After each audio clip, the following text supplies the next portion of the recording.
I realized 3 or 5 years ago that most people get all the way to the end of their life. And I would argue that 80% never even had a chance to see what they could have been best at in life. And so when I look at my kids who are 15 and 17 right now, and they're kind of getting to the point where they're going to be forced to pick majors or jobs or whatever it might be, and I ask them about what jobs they're interested in, my daughter said, well, maybe I could be a writer or maybe a teacher. That's what my wife does. And she's seen maybe two careers, three, four, and she would need to see 50 different careers just to see half of what's out there in the US workforce. So the odds of her ending up in the right career and finding what she might have been best at, if she's only seen three or four things, are about zero, right? Mm. So I think we've all got to start asking questions much earlier on in life about how did I really end up here? Welcome to the Evolving with Gratitude podcast. I'm your host, Lainey Rao. I'm an author and speaker, and I'm here to help you optimize happiness, relationships, and performance. Hello, friend. Did you know that 90% of people feel anxious when they hear the word purpose? That's what the research told Tom Rath, and he thinks it's a sign we've been thinking about it all wrong. Tom Rath, researcher and best-selling author behind StrengthsFinder 2.0 and How Full Is Your Bucket, has spent the better part of his career studying what makes people in workplaces thrive. His new book, What's the Point? Turning Purpose into Your Daily Superpower, challenges some of the most deeply held assumptions about meaning, contribution, and how we spend our time. Enjoy, Tom Rath. Welcome, Tom Rath. I am so excited for this conversation. I am familiar with your work and happy to be talking about your very latest book, What's the Point? For the people who are joining us in this conversation, why this book? And I think your story is such an important part of it. You talk about it in the book, but for those who haven't read the book yet, what life experiences really led you to What's the Point? I've spent most of my career studying what leads to kind of successful workplaces, studied individual performance, personality, management, leadership, and all these things. And at some point, and it seems like this is becoming a more urgent and important question right now when there's so much uncertainty and automation and the like, we really need to step back and say, why am I doing this and who does it serve? And, so I first started working on this book and thinking it's about career and purpose, to be really honest. And I spent 3 to 5 years on this. And then last summer, I was at the beach and going through a bunch of research and reading, and I was kind of struggling with the title of the book, and we were calling it Purpose Unlocked at the time. And I read a study showing that 90% of people, when they hear the word purpose, it actually gives them anxiety. So it led me to step back and say, wait, purpose isn't something that should give anyone anxiety because it's really more about what we do every hour throughout the day than some grand thing that descends from the heavens on a sunny day that we have to go find over a decade, right? So that's why we kind of shifted the focus of it to say, every day in what you're doing, ask, what's the point? What's the point of this meeting? What's the point of this conversation?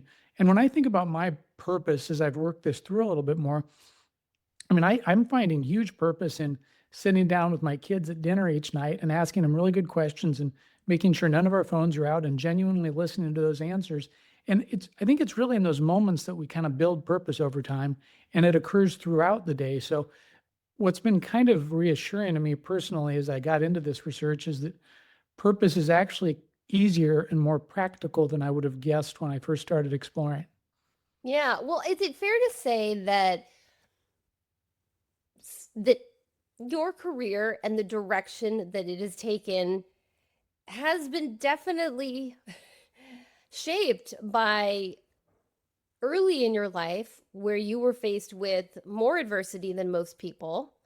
And could you talk a little bit about that, about some of the struggles that you had early in your life where it kind of forced you to think about time and contribution and what not to postpone more than the average person? Yeah, it's a good question because it's a big part of what got me here is that when I was 16 years old, I was diagnosed with a very rare genetic syndrome called VHL that causes tumors to grow in my kidneys, my pancreas, my brain, my spine. I lost my left eye to cancer when I was 17 or 18 years old after several surgeries because of that, and that's how doctors discovered it. So that did help to get me very focused early on around what I could do to make a difference in whatever shape of a lifetime I might have. Back then, the life expectancy was 37 when I started reading things when I was in college. So I knew I had kind of a compressed time frame to do things. And I think the one thing that it really did help me with and I benefited from was I realized that, we all have limited time here on earth. And so I tried to spend as much of my extra time as possible working on things that could continue to grow when I'm gone. Mm-hmm. And as I've interviewed people in all walks of life, and ever since the pandemic happened, I feel like we all kind of got a little taste of that and are thinking about what matters more. And there's a little bit of benefit to that. And when you start to ask that question, I mean, the things that you would put on a resume, or how many followers you have, or your title, or how much money you make, none of that is really going to matter much, even by the time people get to our eulogy after we pass away, let alone 10, 20, 30 years after that. It's mostly about the direct people around you who you have a real powerful and meaningful impact on: your friends, your family members, your colleagues, your customers, your loved ones.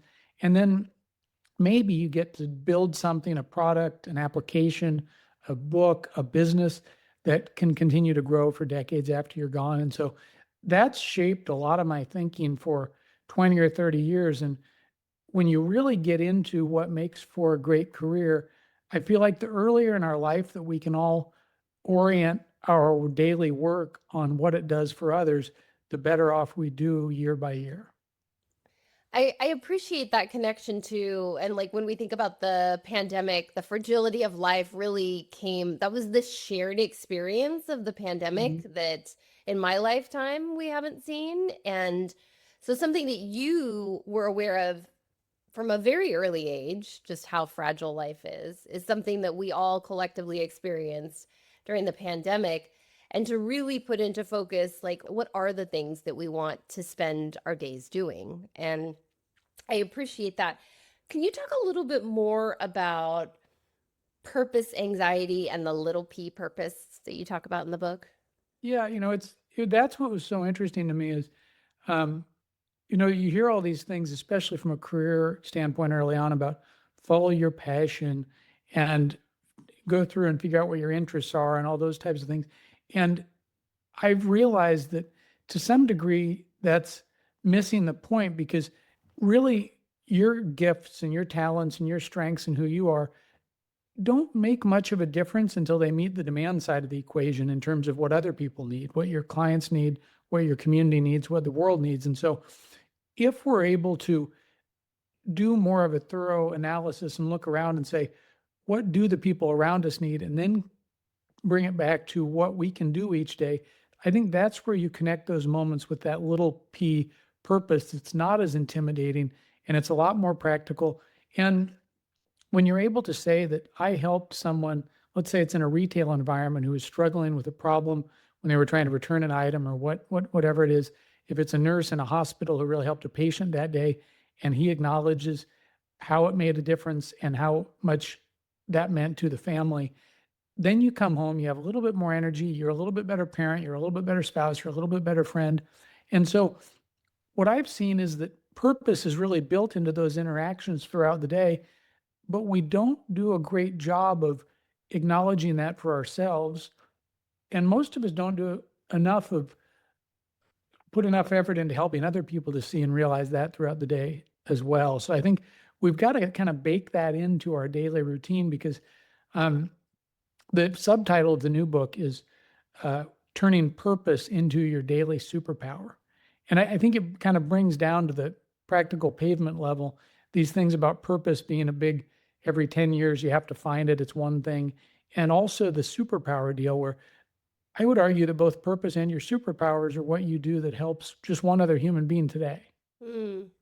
Yeah, I love that. The focus on serving others, but in the daily, it can have a huge impact, but just the kind of the day to day that makes a huge difference over time. Is that fair Yeah, to and I say? think, I mean, there's also, with all the automation and changes in jobs in the next 5, 10 years, people are feeling nervous and unsure and a little bit less hopeful about things. And so being able to connect what you're doing regularly with that impact is going to be even more important here soon. Oh, that's a really interesting point. Do you want to talk more about that? Because I think that is a very interesting concept of what are the human things that will never be automated, like that And, just and, cannot. and yeah, I mean, to your point, that might be one of the most base human needs, to serve and to be of need and to do something that's useful for another person.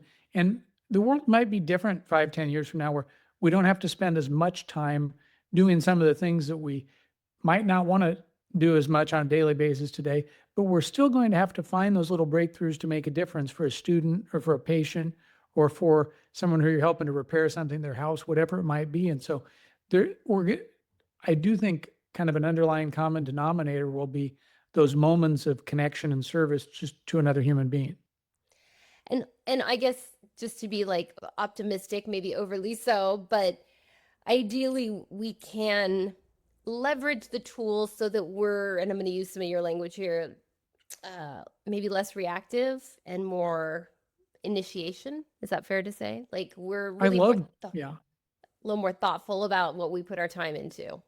Yeah, I love putting it that way because all of us have things that we spend anywhere from 20 to 90% of our day on that are pretty reactive, and it's paying bills, it's responding to emails.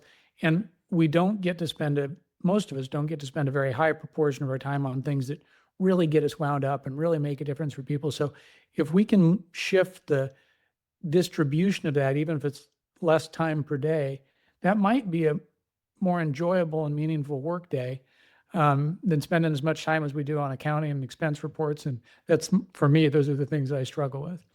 Yeah. I mean, for me, time is like closet space. You're going to use up however much you have. So I love yes, that.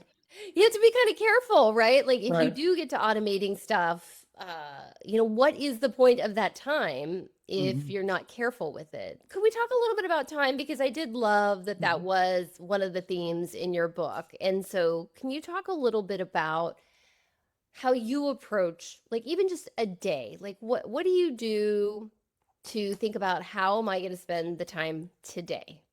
I don't know if you're a morning person, a night person, like do you have a priority list? What is your way of managing time, just even a single day?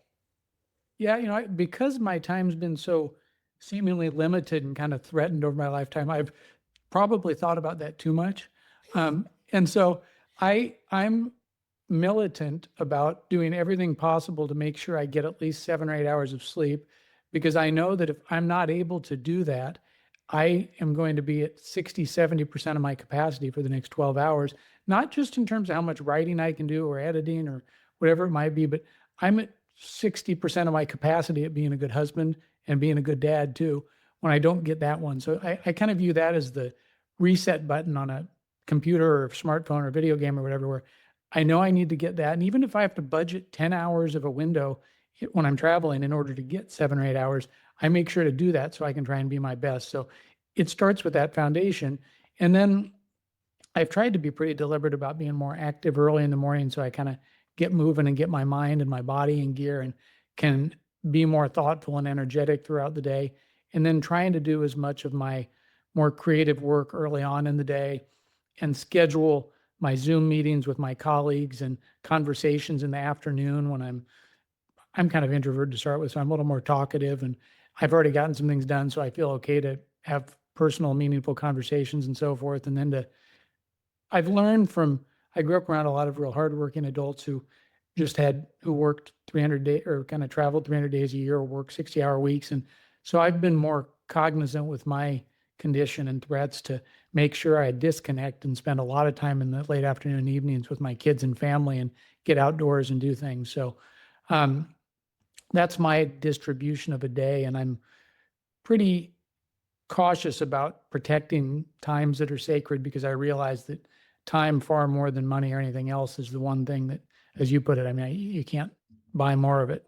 Yeah, yeah, it is. It's a very precious resource, and how you spend it makes a big And difference. I mean, it's just watching so many people waste so much time drives me crazy, to be honest, because I mean, one of the reasons I wrote this book is because I realized 3 or 5 years ago that most people get all the way to the end of their life, and I would argue that 80% never even had a chance to see what they could have been best at in life. And so when I look at my kids who are 15 and 17 right now, and uh, they're kind of getting to the point where they're going to be forced to pick majors or jobs or whatever it might be, and I ask them about what jobs they're interested in. My daughter said, "Well, maybe I could be a writer or maybe a teacher." That's what my wife does. And she's seen maybe two careers, three, four, and she would need to see 50 different careers just to see half of what's out there in the US workforce. So the odds of her ending up in the right career and finding what she might have been best at, if she's only seen three or four things, are about zero, right? Mm, So I think we've all got to start asking questions much earlier on in life about, how did I really end up here? Most of the time, it's what mommy did, it's what daddy did. It's you might have seen one mentor or someone. It might be what the social and financial expectations are. You might have just fallen into the default of your socioeconomic class and where you grew up. And I'll admit that's exactly what happened to me. That's what happened to 95% of people I interviewed. And we kind of make up these stories so we feel like it was all free will. But when I ask people to trace back, it just never was. So I think we've got to challenge some of these assumptions about how we can be of the best use to society much earlier on in life. I don't think I'd ever thought. I mean, I know that to some extent that yes, it is not uncommon for people to follow in their parents' footsteps.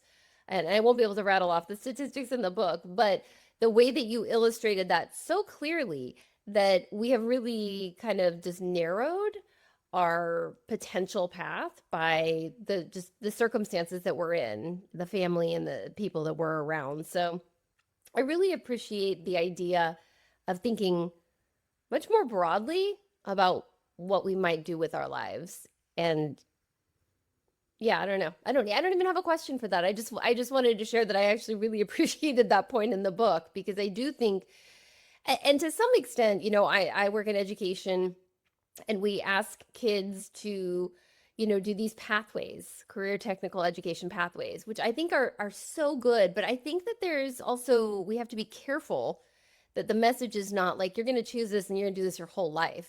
Mhm. The message is, we're just going to give you we're going to make sure you have some skills that when you leave, you could go on to college. You could also go on to a job that is for highly skilled, high pay. But there's still a lot that could happen, like, and should really. Yeah, I started my career working in kind of higher education. It was really first year freshman orientation programs we were putting together, and it was trying to help kids in their first year of college think about what they should be doing, so they'd be more likely to stay at a 2 or 4 year institution. And one of the things I really learned from that is, I think in late high school, early college, at the one point in time when we should be broadening the aperture and field of view of people about all the careers that are out there and what their hidden superpowers might be and what they might not have seen growing up and where they could contribute to the world, we're forcing narrowing at that exact moment and going in the opposite direction. So I've been working on that kind of on a different pathway here in the last few years. But I mean, if just for the sake of my own kids, if nothing else, I do want to try and help young people to think broader somewhere between, especially between the ages of 15 and 19, before they're forced to try and narrow in for a longer period of time. Because, I mean, like we were talking about, in this new world of work, people are going to be moving around a lot. So to think that you need Mhm. to stay in one narrow channel for 20, 30, 40 years, I mean, I think that's going to be a relic of the past. Yeah, and I want to be super clear. Like, I love pathways. I think it's really great to give kids this opportunity, but I just like, I hope I was clear. Like, I agree with you. Like, I don't think we want to narrow. This is just one thing you're doing right now that could lead to this, but it's not what you're going to probably do your whole life. And I think this generation that's in school right now is going to see that much more so than we did. Yeah. I couldn't help but, as I'm reading this book, also make the connection to your previous work, like Strengths Finder. And how would you, if someone asked you to make that connection, I guess that's me right now, how did this work follow that work? Yeah, I think a lot of my early work, which was driven by work that I did with my grandfather, Don Clifton, who he was a psychologist working on a lot of the original strengths research. And I went to work with him after college because I went to work with family business, like we were talking about. And we were working on building an online version of all the strengths interviews he'd done that turned into Strengths Finder. And in the middle of that, He was diagnosed with stage 4 gastroesophageal cancer and knew he only had a few months to live. So he asked me to write a book with him, and I was a horrible writer. I was kind of a math and tech guy. But he said, can we do this in 2 months? And that book turned into How Full Is Your Bucket, that really caught on and is used in classrooms all over now and so forth. And so that brought me into a whole new world there.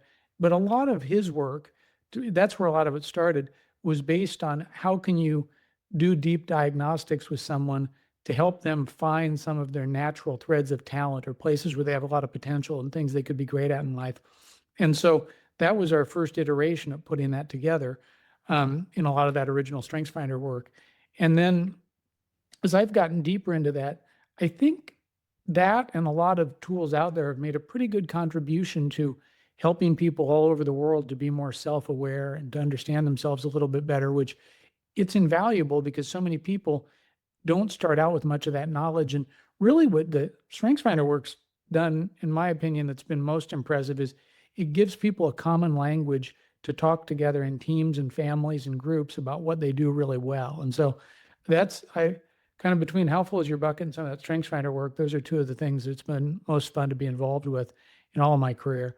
But I think the one extension that people need to make after they understand their own talents is how do those apply to the purposes they can serve in the world? Because if someone walks into my office here interviewing for a job and all they do is want to tell me about themselves and their strengths, and then the next person walks in and tells me about all the opportunities they see and how they could apply who they are to what these customers need or these communities need, that's just a night and day different conversation, right? So I think a big part of the future will be starting with what other people need and then tying back to who you are and how your talents connect between point A and point B, essentially. So this is, I hope that a lot of this recent work can help people to apply their natural talents, their personality, and who they are to some of those missions and purposes. There's a theme already in this conversation, which is like contribution, serving others. And, the question, I guess, that keeps coming up is like, who benefits from my work? Is that fair to say? And Yes. so, can you tell us a little bit more about why that is such an important question and something that you hope people take away from the book? Yeah, in some of the previous work, a couple of the last books I've done, I spent quite a bit of time with K-12 teachers and educators with the kids' books we've done. And I also, with the book Eat, Move, Sleep, I got pulled into the group of hospice and home care nurses and did a lot of work with that group.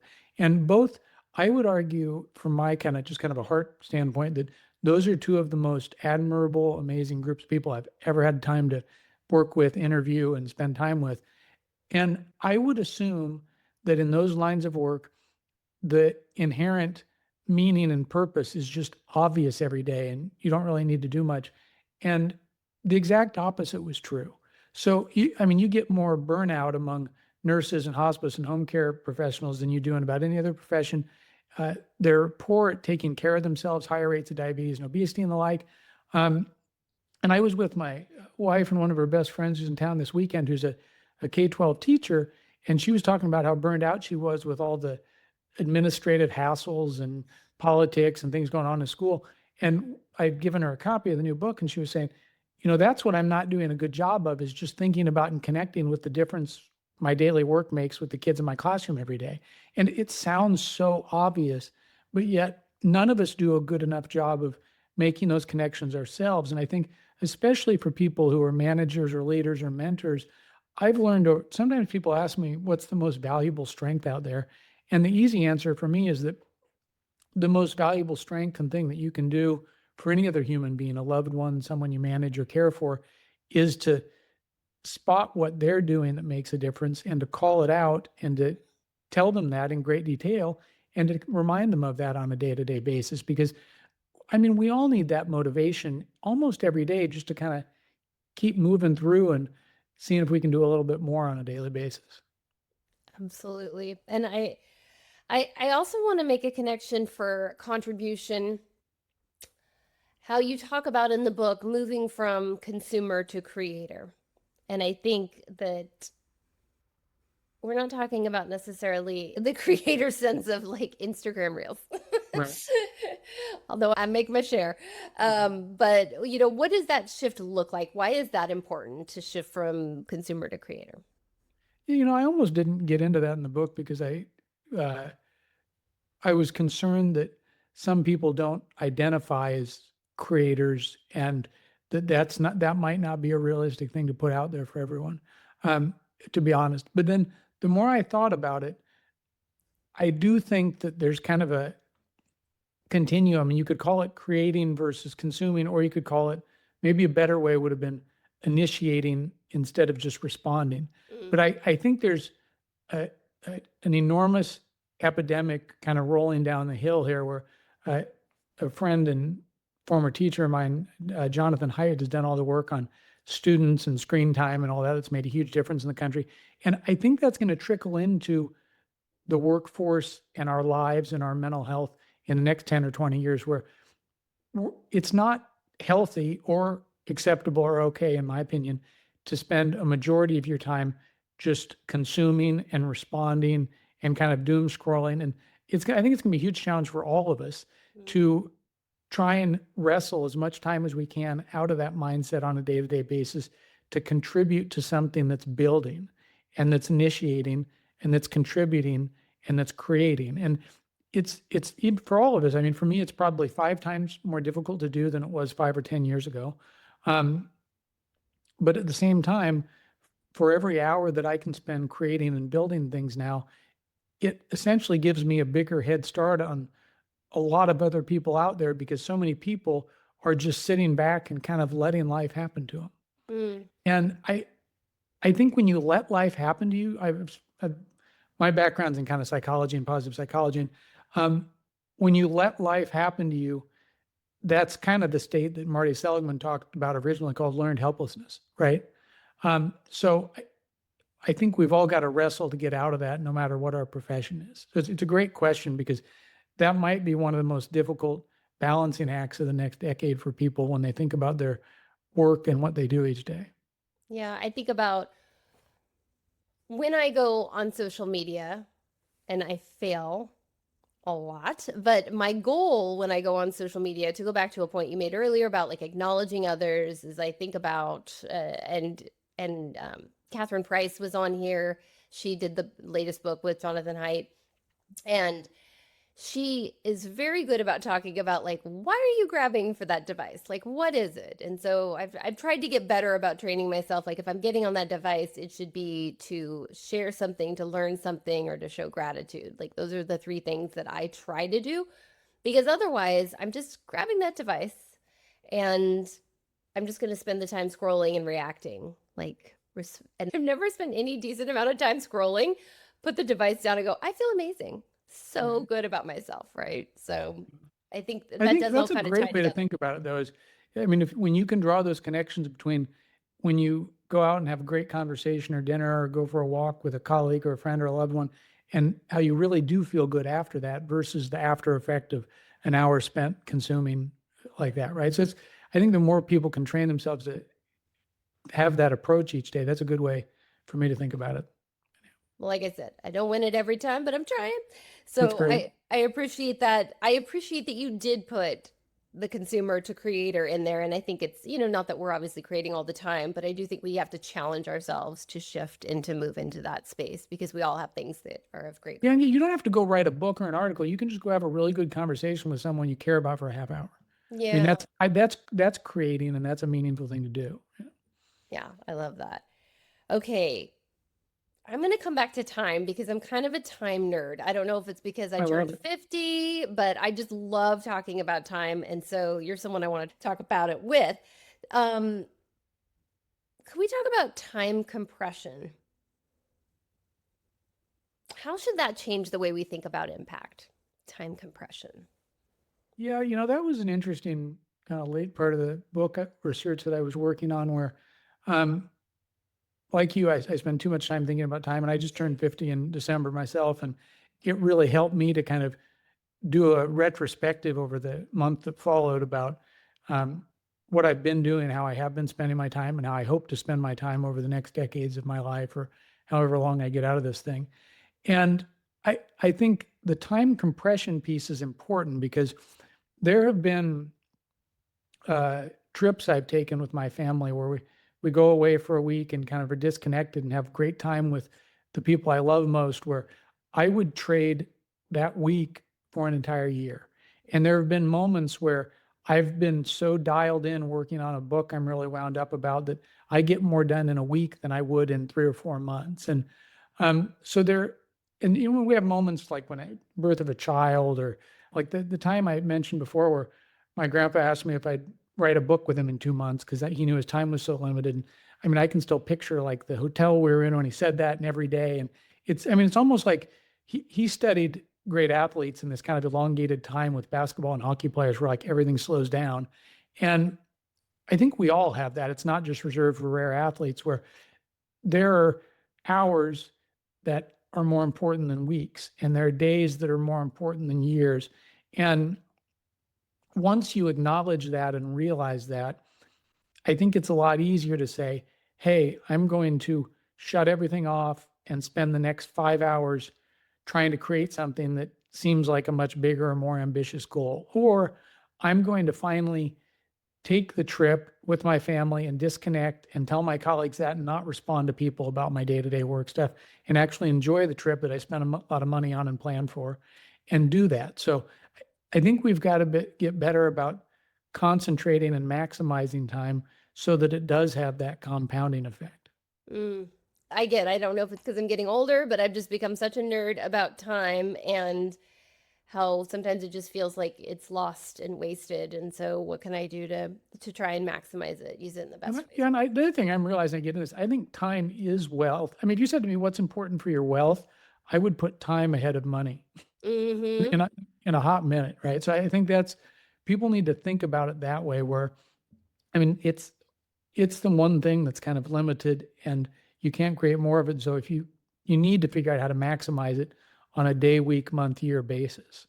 Yeah, I think Sahil Bloom was on the podcast and he mentioned the Yeah. example of like Warren Buffett. Would he trade all of his money for your youth? He absolutely would, right? Like Right. what good is it to be the wealthiest man and running out of time? So Yeah. a little dark, but okay, I know I need to let you go here pretty soon. What I'd love to know is what is something that you haven't had a chance to share yet here, or it's so important you want to share it again? Like it's the thing that you would shout from rooftops, like the most important point that you think people need to take away from it. Could be this most recent book or just your work in general. Yeah, I think the one thing that it's kept me up at night for 10 or 20 years is that I think there's an unbelievable mismatch, like a bad arbitrage between the population and the workforce out here on one side and the labor force out here on the other side. And right now, the way that we match people to jobs in the modern workforce, I would argue, based on all the research and math that I've done, is no better than chance if you were to just flip coins for everyone when they graduate from high school, right? Mm-hmm. And so we're doing such a poor job with that I'm kind of optimistic and hopeful that as AI emerges, that we'll be able to make better connections and assessments and permutations to help prevent my grandfather used to always tell me a story, and a friend of mine, Susan Cain, featured it in the book Quiet, which was that old kind of cobbler in the general story where a guy gets to see St. Peter at the gates at the end of life and says, who's that cobbler over there? And he said, well, he would have been the greatest general of all time, right? And that's always kind of haunted me, that story, because I think mathematically it's true. And that I live across the street from a huge sprawling cemetery here in Arlington. And I think I kind of walk through there for reflection sometimes. And I'm confident that at least 80% of people there never even got to see or try or do the things that they could have been great at in this world. So I've spent the last 4 or 5 years sending teams out all over to interview really passionate and engaged veterinarians and pilots and plumbers and doctors to kind of say, here's what a day in the life looks like in this job, the good parts, the stressful parts, the enjoyable parts, the boring parts, the meaningful parts, to kind of help people at any age to potentially get a glimpse and see new things that they could do if they need to start a new job or if they need to figure out what they might be able to do. And then to kind of prioritize that to get a bit broader view, because I think the one thing I'd like to try and correct in the next decade here is that right now we're all looking through that little pinhole of what mommy or daddy did or family expectations or societal. And if we could broaden that so people can see even 20 or 30%, then maybe there's a 50% chance you see what you could have been great at the end of your career, right? I mean, I feel like my superpowers probably would have been in medicine or finance, to be honest. And I ended up doing something else, and maybe it's too late now, but I think the more we can be open to that and think like that, even in the middle of our careers when we're 50 years old, the better off we'll be when we're 70 or 80. That makes sense. Yeah, well, I'm personally happy that your superpowers are here with us in this way. And I really appreciate one of the phrases I wrote down when you were speaking is widen the aperture. And I think that's something that we can all do. And this will be the Pollyanna in me, but there will be things happening with AI. There already is. And so what are you going to do when things change, right? Like that's your opportunity to widen the aperture and look around and say, well, what else could I be doing? So, And it's an enormous opportunity to do more of what you're best at and reach more people if you master it and get good at it. I've never seen anything in my career, and I started work out of college in 1998, 99 when the internet was blown up, and this is 10 times more exciting to me and gives me the opportunity to do so much more that it's just kind of like being a kid again. So I think when people can take what they're passionate about and what they know and think about how to do more and reach more people using a new technology like this happens once every generation or so. And I've been encouraging everybody I know to just get on top of it and get ahead of it and have fun with it. have fun with it. Yeah, I Yeah. love that.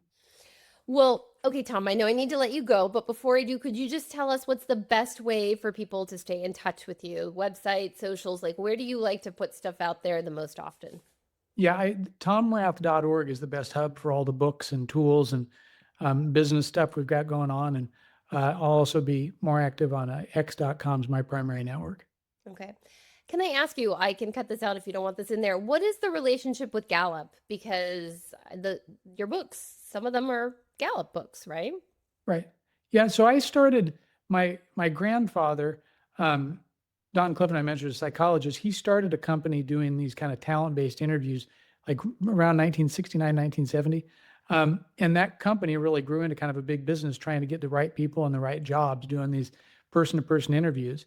And that company he built called Selection Research purchased Gallup in, I think it was like 1983. And so that was a family business when I was a little kid. They were, I mean, they kind of like out of his basement and stuff. And it was my mom, my dad, and uncle and my grandpa building that. So I've been very close to that. And it's kind of been it was a family business growing up. And when I got out of college, my grandpa had been kind of a father figure and mentor to me. And so I went to work with him right out of college. He'd encouraged me to do that. And those were probably the most fun and meaningful years of my career there, getting to work with him right before he passed away.